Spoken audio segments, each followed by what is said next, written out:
Joining me for more on that is analyst Laura Carlsen. She's the director of the Mexico City-based Americas program at the Center for International Policy.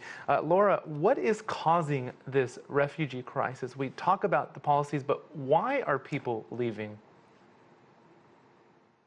This is such a critical question, Roee, and it's getting very little attention when it's, of course, at the root of this refugee crisis from Central America, particularly Honduras, Guatemala, and El Salvador.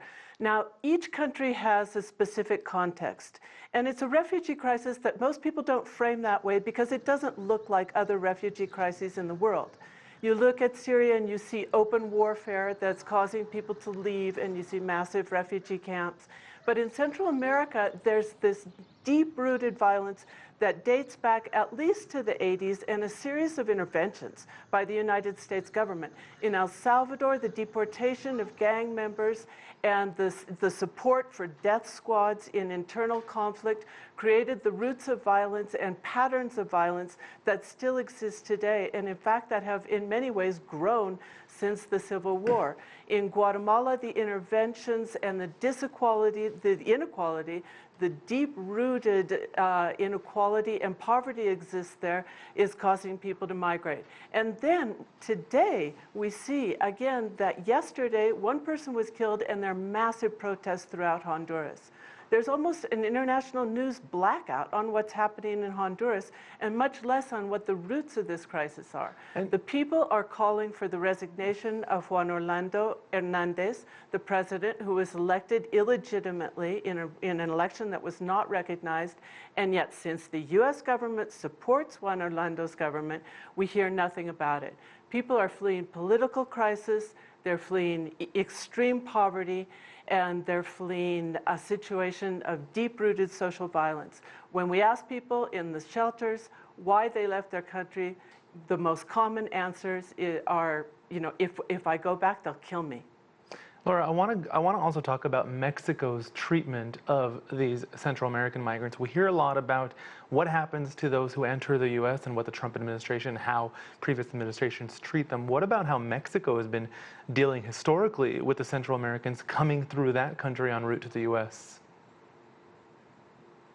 There's a tremendous amount of ambivalence in how Mexico has treated migrants from Central America throughout history, and most of that has to do with the fact that the Mexican government is now, and has been for many years, walking a very fine line between recognizing international conventions and the human rights of migrants and a history of accepting refugees from the internal conflicts in the 80s and knuckling to U.S. pressure, not just with Trump, but before Trump, to crack down on migrants so they don't arrive at the U.S. border.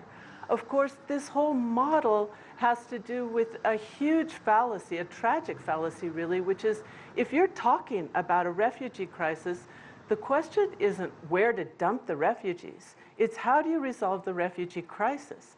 And the Mexican government has put forth as a central part of its immigration policy the idea of supporting development in Central American countries so people can remain there. The problem, again, is that there doesn't seem to be a real recognition of the political crises, the governments that are acting as a repression, as an illegitimate force that the people themselves are rebelling against, and that are not then, therefore, the proper recipients of this type of aid. Right now, Mexico is in full crackdown. They are inspecting people on public buses. There's 6,000 National Guard going to the border.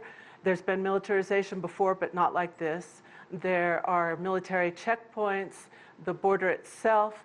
There's a lot more security. They're talking about 12 operations just in the next week or so. We're beginning to see a replication of the U.S. criminalization and repressive model imposed on Mexico, which is a disaster for migrants themselves. Laura Carlsen from the Center for International Policy, always appreciate your insight. Thanks for that.